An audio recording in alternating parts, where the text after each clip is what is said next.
안녕하세요. 저는 경기도 시흥 쪽에 카페와 꽃집을 운영 중인 40대 평범한 여자입니다.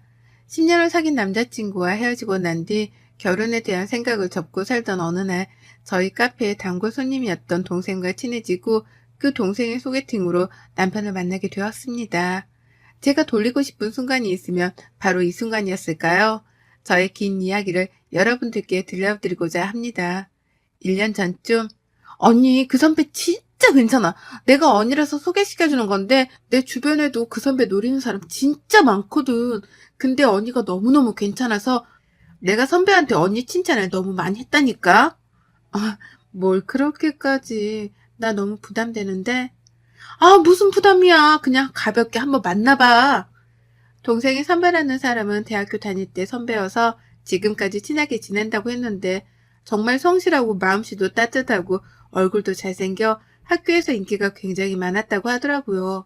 마침 저도 혼자 선배도 혼자니 한번 만나보면 어떻겠냐는 동생의 제안에 저도 은근슬쩍 마음이 가 한번 만나보기로 했습니다.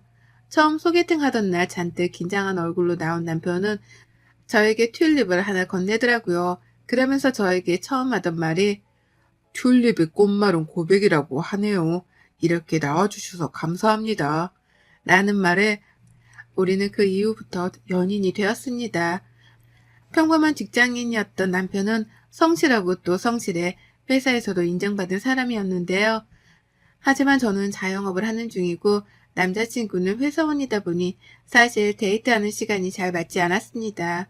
저 같은 경우에는 휴일, 주말이 가장 피크이기 때문에 쉴 수 없고 남자친구는 주말이나 휴일에는 쉬기 때문에 데이트가 가능해서 속으로는 이렇게 생활 패턴이 다른데 우리가 잘 만날 수 있을까? 라는 생각이 문득문득 들기도 했죠.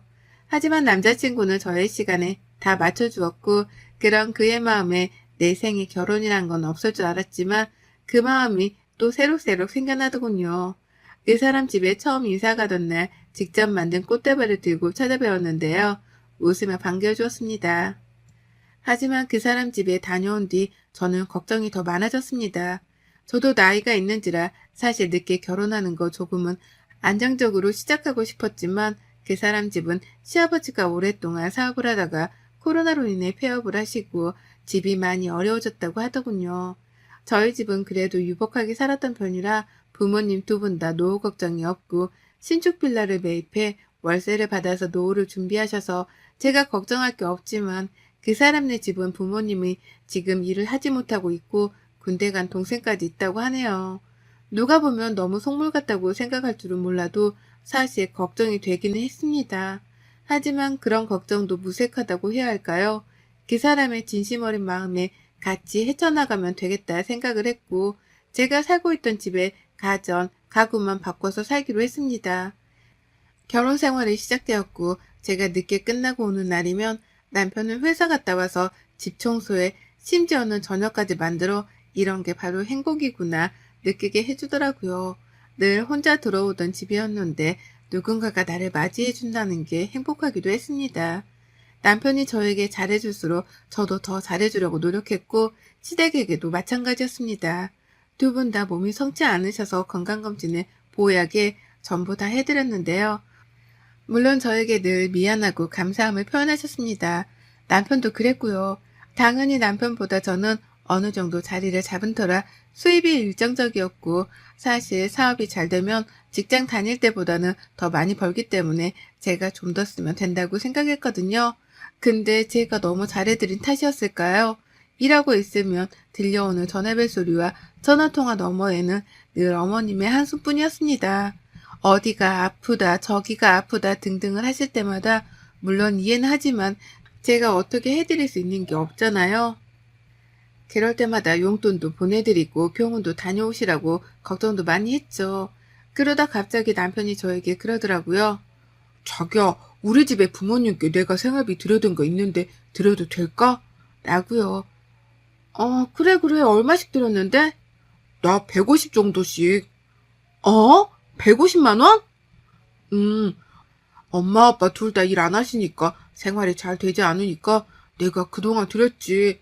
근데 이번에 결혼하고 나서는 못 드리다가 엄마가 어저께 생활비 얘기하더라고. 근데 자기야, 150만 원은 지금 자기 월급에서 너무 많아. 아, 그렇긴 한데 자기가 버는 돈으로 같이 생활하고 내 돈으로 생활비 좀 드리면 되지.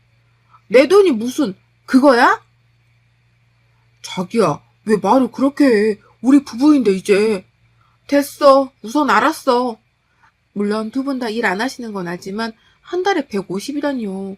이건 생활비가 아니라 거의 월급 수준이잖아요. 저희 부모님은 오히려 저에게 결혼하고 나서 현금 필요하면 말하라고 하는데 시부모님은 남편에게 돈 달라고 하시니까 좀 마음이 그렇더라고요. 근데 계속 주던 거라고 하니까 또 주지 말라고 할 수도 없고 그렇잖아요. 이제 그렇게 드리면 좀 돈 얘기 덜 하실까 해서 그냥 드리라고 했습니다. 이러려고 결혼한 건 아닌데 괜히 좀 후회가 되긴 했습니다. 그 이후에도 시어머니는 전화만 오면 저에게 꼭 하시는 말씀이 있어요. 아니, 오늘 마트 갔다가 너무 오리고기가 맛있어 보이더라. 얘, 너희 주말에 뭐하니? 저 주말에 바빠서 출근해야 할 것 같아요. 그 일랑 그러면 다녀오세요. 라고 좋게 말씀드렸죠. 너는 결혼해서도 일만 하니? 너 그 돈 다 어디다 쓰려고 하냐? 우리 좀 줘라. 그렇게 많으면. 예? 아니, 장난이야. 장난도 못 치니?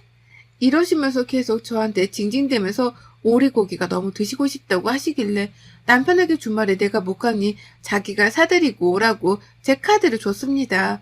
주말에 꽃 예약도 많고 카페도 사람이 많아 직원이랑 하는데도 정말 진이 다 빠지더라고요.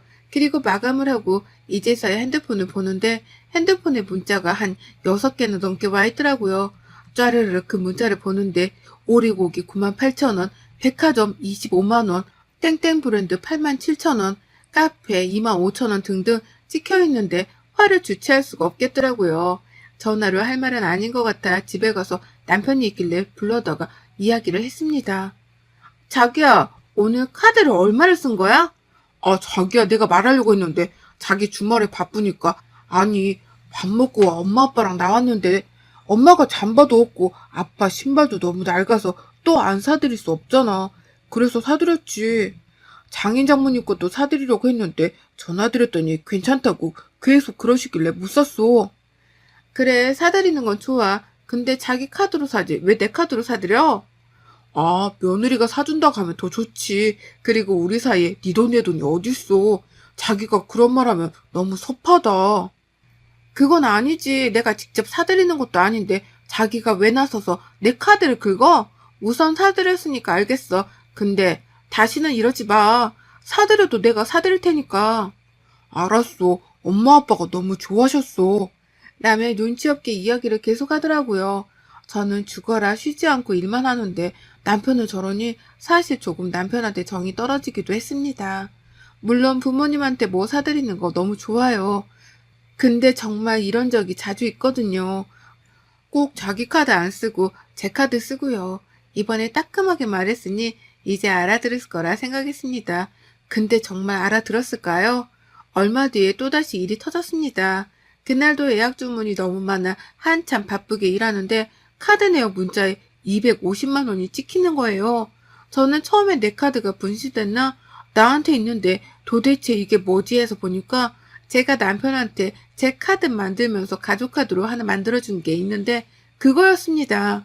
근데 남편이 저한테 말도 없이 그렇게 큰 돈을 긁었을 리 없어 우선 예약 손님을 다 보내고 밖에 나가서 남편에게 전화를 걸었습니다. 자기야, 지금 뭐해? 갑자기 이 큰 돈 뭐야? 자기가 쓴 거야? 어? 무슨 돈? 아니, 지금 내 카드에서 갑자기 250만 원이 결제되는데 자기가 쓴 거 아니면 자기 카드 잃어버렸어? 그거? 아니, 자기 오면 이야기하려고 했는데 엄마가 냉장고가 망가져서 음식이 다 상했다 그래서 진짜 괜찮은 가격에 냉장고가 있길래 내 걸로 사드리려고 했는데 자기께 할인이 더 좋더라고. 그래가지고 말 못해서 미안해. 아니, 진짜 왜 그래? 생활비도 드리고 다달이 내가 용돈도 조금씩 드리고 있는데 저번에 같이 쇼핑한 지 얼마 되지도 않았는데 갑자기 또 무슨 냉장고야. 자기야, 도대체 왜 그래? 뭐 돈이 우리가 많아? 부자야? 근데 우리 엄마 아빠가 너무 그렇잖아, 자기야. 망가졌다는데 어떻게 내가 돈 줄게. 아니, 돈을 주고 말고가 문제가 아니라 나랑 상의를 하고 이런 행동을 해야 하는 거잖아. 왜 자꾸 자기 멋대로 하는 건데? 말하고 전화를 툭 끊었습니다. 점심도 못 먹고 일하는 저는 생각도 안 하고 오로지 자기 엄마 아빠만 생각하니 정말 눈물만 나왔습니다. 집에 와서도 두 번 다시 안 그런다며 남편은 손이 발이 되게 빌긴 해서 넘어가긴 했지만 진짜 못 믿겠더라고요. 제가 또 그러면 그때는 진짜 집 나갈 거라고 엄포로 놓았습니다. 한동안 좀 남편이 잠잠하니 살 것 같더라고요. 지금 생각하니 이게 시작이었던 것 같아요. 잠잠했던 제 생활은 남편과 시댁으로 인해 산산조각이 났으니까요. 그날은 참 구름 한 점 없을 만큼 날씨가 좋았습니다. 남편 동생, 저한테는 서방님이죠. 도련님이 제대하고 나서 이제 한참을 못 놀았으니 아직 20대니까 한참 놀 때잖아요. 시댁에 가면 매일 없고 그러더라고요. 그래서 저도 결혼하고 나서 사실 많이 보지는 못했거든요. 근데 남편 말로는 어릴 때 사고를 되게 많이 쳤는데 군대 갔다 오고 나서 많이 철이 들었다고 하더라고요. 저도 그래서 그런가 보다 했고요. 제 앞에서는 말도 잘 안 하고 그냥 꾹뻑 인사만 하길래 되게 조용한 성격인 줄 알았는데 그건 또 아니라고 하대요. 그러다 그날 새벽에 자고 있는데 남편 핸드폰으로 전화벨이 계속 울리더라고요. 처음에는 알람인 줄 알고 왜 알람을 지금 맞췄냐고 끄라고 했는데 보니까 알람이 아닌 거예요. 시어머니 전화길래 남편한테 받아보라고 했는데 전화기 넘어서 들려오는 시어머니의 이야기는 아직도 그날을 상상하면 눈앞이 캄캄해 오네요. 큰애야, 어떡해. 큰일 났어. 지금 엄마 경찰서야. 무슨 소리야? 갑자기 경찰서는 왜 갔어? 아니, 작은 애가 무면허로 친구 차를 운전했는데 사고가 나서 지금 경찰서에 있어. 어떡하니 정말 엄마 손 떨려서 지금 어떻게 해야 할지 모르겠어. 네가 좀 빨리 좀 와줘. 다친 데는 없어? 얘는 괜찮은데 상대방 쪽이 좀 다쳤나 봐. 아씨, 알았어, 갈게. 도련님이 아직 면허가 없는데 친구 차를 자기가 끌어보겠다고 끌고 나가다가 사고가 좀 크게 났나 봐요. 음주운전은 아니었다고 하는데 우선 무면허로 운전한 것 자체가 처벌 대상이 되기 때문에 처벌은 피할 수 없을 것 같다고 경찰서에서 그랬나 봐요. 남편이 불이 나게 달려갔고 저는 우선 집에 있었습니다. 아침이 되어서야 남편이 들어와서 합의하면 처벌은 그렇게 높지 않을 것 같다고 합의를 꼭 해야 한다고 하더라고요. 그래서 제가 물어봤어요. 그럼 합의하려면 어떻게 해야 하냐니까 합의금을 줘야 한대요. 저는 솔직히 합의금이 몇백 정도일 줄 알았어요. 근데 사고 난 차가 우선 외제차이고 그것만으로도 비용이 비싼데 그 사람이 다치는 바람에 합의금을 거의 1,000만 단위로 불렀더라고요. 그래서 그런 돈이 도대체 어디서 나냐고 지분이 있으니까 그걸로 담보대출이라고 그럼 알아보라고 했더니 남편이 하는 말이 정말 어처구니가 없더라고요. 자기야, 자기 적금 들어놓은 거 있잖아. 그거라도 깨서 우선 해결하면 안 될까? 어떡해. 동생 아직 앞길이 창창한데 합의라도 해야지. 무슨 소리야. 그 돈은 어떻게 깨? 그거 가게 확장하려고 모으고 있는 거 뻔히 알잖아. 내가 그 돈 어떻게 모으는지 뻔히 알면서 그런 말을 하냐? 그건 좀 그렇겠지? 알았어. 하고 그 이야기는 더 이상 끝났다고 생각했습니다. 근데 이제는 시어머니까지 합세해 저한테 그러더라고요. 새아가야, 우리 아들 어쩌니? 네가 한 번만 도와주면 안 되겠니? 우리 중에 그래도 네가 가장 돈을 잘 벌잖니. 어머님, 저도 그런 돈은 어려워요. 가게 하는데 다 쓰기도 했고요. 큰애한테 들어보니 너 들고 있는 적금이 있다던데 그거라도 깨면 안 되겠니? 이 엄마가 한 번만 부탁하자. 다른 곳에 알아보는 것보다 그래도 가족인 네가 빌려주는 게 낫잖니. 제가 빌려드리는 게 아니죠. 그거는 제가 내는 거죠. 그리고 그 돈은 저 가게 이사하려고 모으고 있는 돈이라 어려워요. 너는 어떻게 애가 그렇게 못돼 먹었니? 그럼 네 시동생 깜빵 가게 둘까 둬? 이러면서 소리를 지르시는 거예요. 소리 지르는데 할 말이 없어 전화를 그냥 저도 끊어버렸습니다. 제가 무슨 돈 나오는 기계도 아니고 몇백도 아니고 몇천을 갑자기 달라하며 누가 그거를 주냐고요. 줄 생각도 없었지만 정말 줄 생각이 있다 해도 시어머니 하는 행동에 치가 떨려 더 주고 싶지도 않았습니다. 그날 저녁 집에서 저녁 식사를 하고 있는데 다짜고짜 시어머니가 저희 집으로 찾아오셨습니다.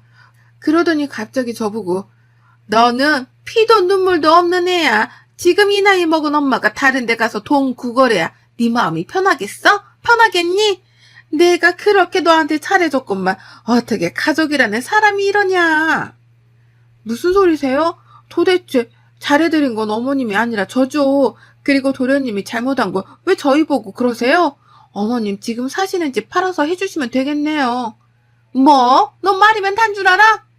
소리를 고래고래 목청이 떨어지도록 지르시길래 저도 참지 않고 질렀습니다. 제가 왜요?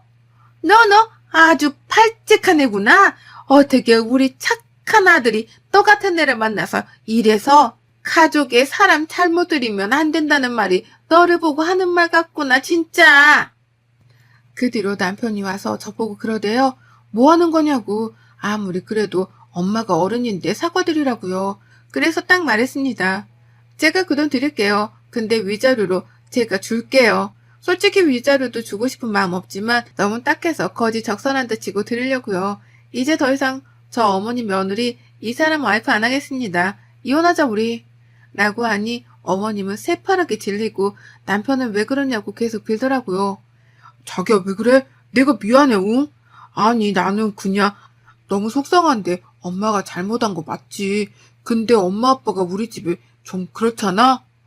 그래서 나 한번 말해본 거야. 내가 두 번 다시 그런 얘기 안 꺼낼게. 이혼이라는 단어는 꺼내지 마. 어떻게 헤어져? 헤어지는 게 아니야. 자기야, 내가 자기를 버리는 거지. 착각하지 마. 그렇게 시어머니 보는 앞에서 남편이 가지고 온 짐을 전부 다 트렁크에 싸고 결혼 반지를 빼서 휴지통에 버리고 남편이 레고를 좋아해서 레고를 모았는데 그 레고장에서 레고를 다 꺼내서 산산조각 내버렸습니다. 저의 폭력적인 모습을 보더니 남편이랑 시어머니는 정말 당황을 하더라고요. 그뿐만이 아니라 남편이 제 무릎을 잡고 계속 그러길래 발로 남편의 얼굴을 미안하지만 쳤어요. 그리고 말했죠. 야, 놔. 진짜 맞기 싫으면. 자기야, 왜 그래? 미안해. 무슨 이혼이야, 이걸로. 고작 이걸로? 내가 너네 집 그 그지근성으로 인해 이혼하고 네 하는 행동을 봐. 왜 맨날 내 카드 쓰고 생색은 네가 내냐? 하면서 생수통이 보여 생수통도 던지고 쌩 난리를 쳤습니다. 시어머니가 왜 그러냐고 미안하다고 자기가 좀 헛소리했다고 그러길래 딱 잘라 말씀드렸습니다. 어머님, 저는 어머님도 힘들지만 남편이 더 힘들었어요. 그리고 제가 무슨 호구도 아니고 돈 버는 기계예요. 저는 점심도 못 먹고 일하는데 매일같이 제 카드로 외식하고 쇼핑하고 남편이 주는 생활비에 가전제품에 이제는 합의금까지 달라 하니 무슨 집안이 깡패 집안이에요? 신고할까요? 저 놔두세요. 라고 말하고 남편이랑 시어머니랑 짐을 들고 쫓아냈습니다. 그 뒤로 정말 협의이혼을 준비했지만 남편의 강력한 이혼 결사반대로 변호사 선임해서 소송으로 가려고 합니다. 위자료 준다고 해도 저러니 할 말이 없잖아요. 반년이 넘는 시간 동안 소송을 했고 혼인기간이 짧아 재산 분할권은 아예 주어지지도 못했습니다. 이제 남편이 아니죠. 전 남편이라고 해야 하나요? 전 남편을 울고불고 법정에서도 저를 사랑한다고 개소리를 짓거리길래 웃음만 나오더라고요. 기나긴 싸움 끝에 저는 다시 혼자가 되었지만 마음은 정말 좋습니다. 그 뒤로 시어머니랑 남편은 집도 팔고 이사 갔다고 했는데 저번에 마트 갔는데 마트에서 전 시어머니를 딱 마주친 거 있죠? 거기서 청소 일을 하시는 것 같더라고요. 저를 보고 흠칫하시길래 그냥 왔습니다. 바로 저게 자업자득이라고 해요. 제가 며느리일 때는 어머님 일하는 게 너무 마음이 안 좋아서 제가 일하지 말라고 막 그러기도 하고 진짜 사고 싶은 거 있으시면 다 말씀하시라고 했는데 마트에서 그렇게 싫어하던 청소일 하니 말 다 했죠. 뭐 참, 그 집안 식구들도 불쌍하죠. 거지 같은 근성만 있어서 저러니깐요. 여러분들도 능력 있으시면 혼자 사세요. 정말 좋은 사람 아니면 이렇게 힘들답니다. 저는 지금 정말 행복해요. 여러분의 생각은 댓글로 남겨주세요. 오늘도 시청해주셔서 정말 감사합니다.